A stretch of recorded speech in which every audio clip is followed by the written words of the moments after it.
Hey guys, Corey Davis here, and I'm going to do something a little bit different here, which is I'm just going to basically do a podcast where I talk directly to the camera. So, the reason I'm doing this is a couple weeks ago I sent out a newsletter, and in that newsletter I did a couple things. One, I talked about creatine, and I gave the very basic advice of creatine is heavily studied. If you are a human being, you should probably take it. There's so much research now about brain health, energy, all the different things that pretty much everybody needs. And it's unlikely you're going to get enough of it in your diet. You should supplement with it. And I gave the basic advice that is allowed everywhere, which is you should take 5 grams. And then I had in the post note there, hey, if you want additional thoughts from me on creatine, send me an email and I will tell you some of my actual thoughts on creatine. Because the thing that I do, and maybe this is something I shouldn't do necessarily, when I'm speaking to a really big audience, I typically only share something that I can back up with a lot of peer-reviewed research.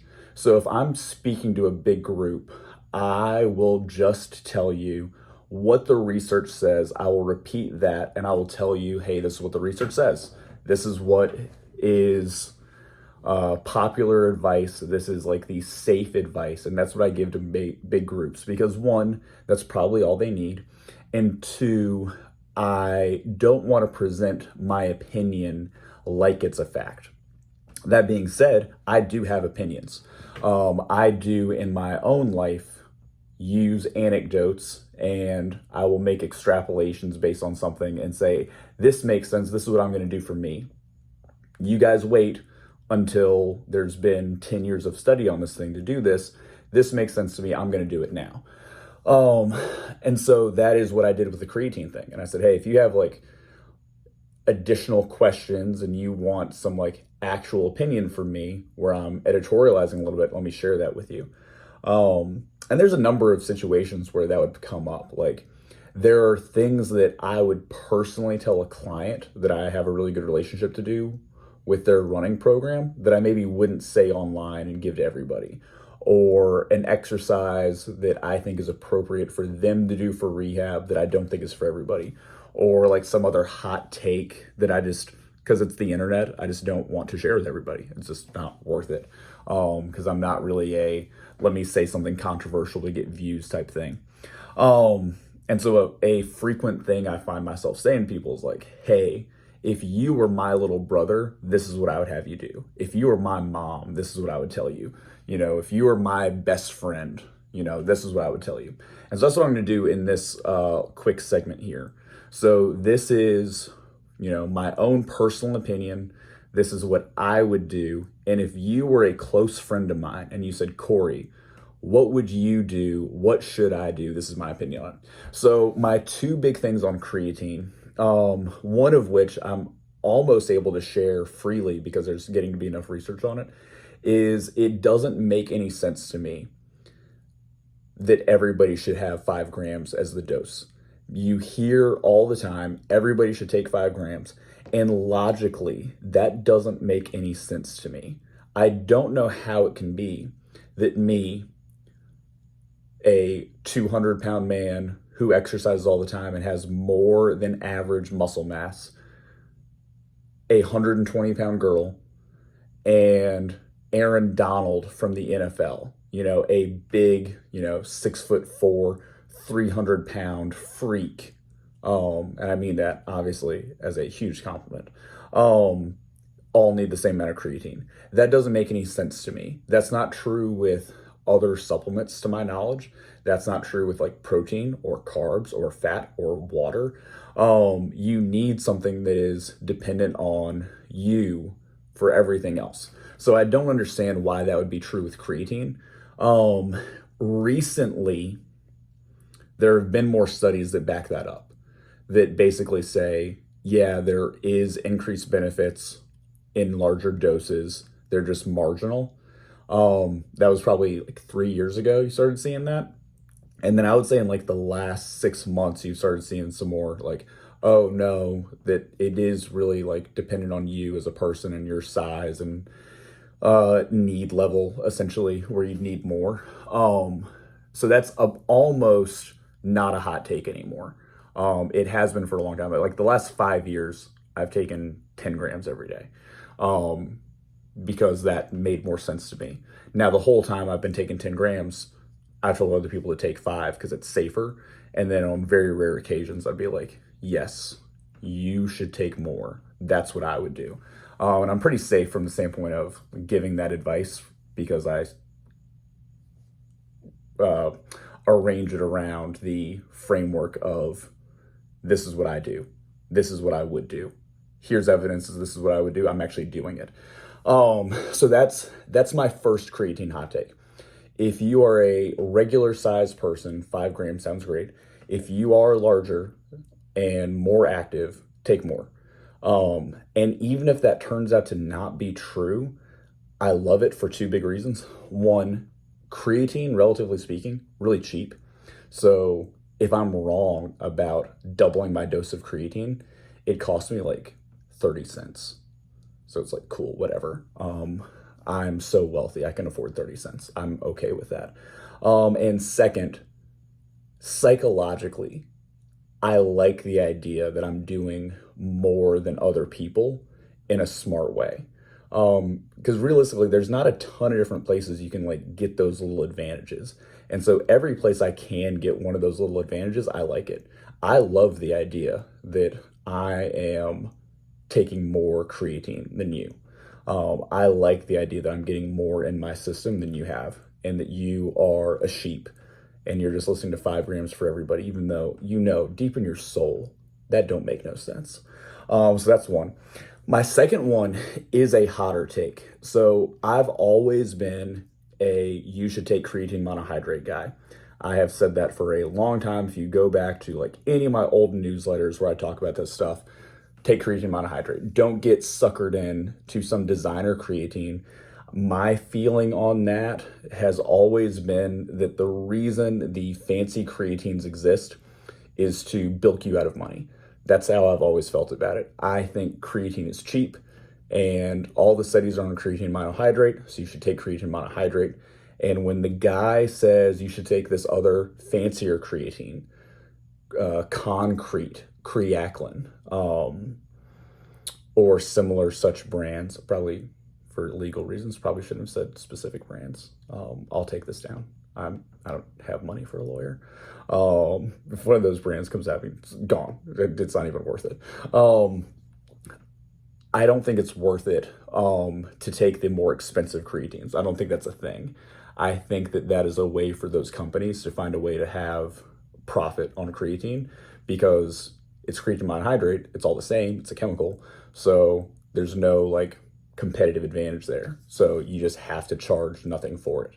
Otherwise, you're going to get price checked into infinity and then you're out. I've shifted on that personally recently. And this is where, this is like a scalding hot take. This is relatively recent.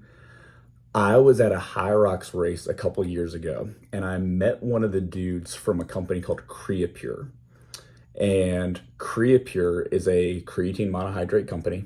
They make creatine monohydrate, and they're the only one that's not in China. Now, they then showed me some brochures, and they said, look, here, sir. Here is our factory here in Germany. Here is our, testing showing that we have better, higher quality, less impurities, better creatine. Here's where we show all these different levels. Now, it is his job as the Creapure rep from Mannheim or wherever he was from to sell Creapure. They had those charts. You'd have to be a very bad salesman / marketing department / brochure maker to not put that together in such a way that your stuff looks really good. That being said, I bought it. I look for Creapure everywhere because it does make sense to me that a really nice factory that is focused on purity and efficiency is going to have a better end product than another factory. Now, I do think my connotation when I think about a German factory, where I'm basically picturing that the dude, hair whomever, walks out of the Porsche factory where he's just spent all day in this beautiful spick and span facility, walks down the road, and then opens up the door to his creatine facility. That's what I'm picturing. That is probably not fair, but that's what I'm picturing. That it worked on me. And so the way Creapure works, you don't buy directly from Creapure. You go to a company that uses Creapure in it. And you just look on the bottle and you just say, like, hey, where do you source your creatine? Do you get it from Creapure or do you get it from China? Those are really the only two options at this point. Where do you get it from? And I go with Creapure. I could be wrong. I could be super dumb about this, but I am telling you, loyal listener, it worked on me. I do it now. So a couple different options here. I actually bought these special for this video podcast. So one option is Create Gummies. This is not sponsored. I had to buy this. Create Gummies uses Creapure. So it has that little Creapure symbol right there. Creatine gummy. This is actually empty now because I ate all these before I filmed this video. Really good. Good flavor. This one was sour cherry. Another company is Bare Balanced Creatine Gummies. You see, once again, little Creapure symbol down here. These are peach mango flavor. They have a few different flavors. I actually got this bag locally in town at Supreme Nutrition. Those guys are super nice, super knowledgeable. And I was in there the other day, and the worker in there, the sales guy, was talking to an older woman, took care of her, helped her out, and then when he was done, he walked her to the door and opened the door for her. And I was just like, this is incredible. This would never happen at GNC, because it would never happen at GNC. I was pretty pumped for those guys. And then another one, if you want a powdered form, BPN, Nick Bare's company. I actually get a lot of stuff from them because they do creatine and electrolytes and gels for running and a variety of different protein powders. And I identify with Nick Bare because I clearly, because it's a video podcast, am also incredibly muscular and handsome and can run for a long time. So I identify, and you got to support fellow people like that. So they also use Creapure, which was actually a big selling point for me on going with their supplements. So that is it. Those are my two big hot takes on creatine. Is one, take more than 5 grams if you are more than a 5 gram person, like I am. I have self-selected to be a 10 gram person. And second, if you also are easily duped by potentially marketing hype, slash you can picture German engineering and German efficiency, and you go, you know what, I bet they're good at creatine too. Why would I not embrace this? Then search out Creapure brand creatine. None of this is sponsored. None of this is by these companies. Creapure does not know who I am, nor does BPN or Bare Balanced or Create. So I wanted to give you guys a couple different options. That being said, am I willing to sell out? Absolutely, I am.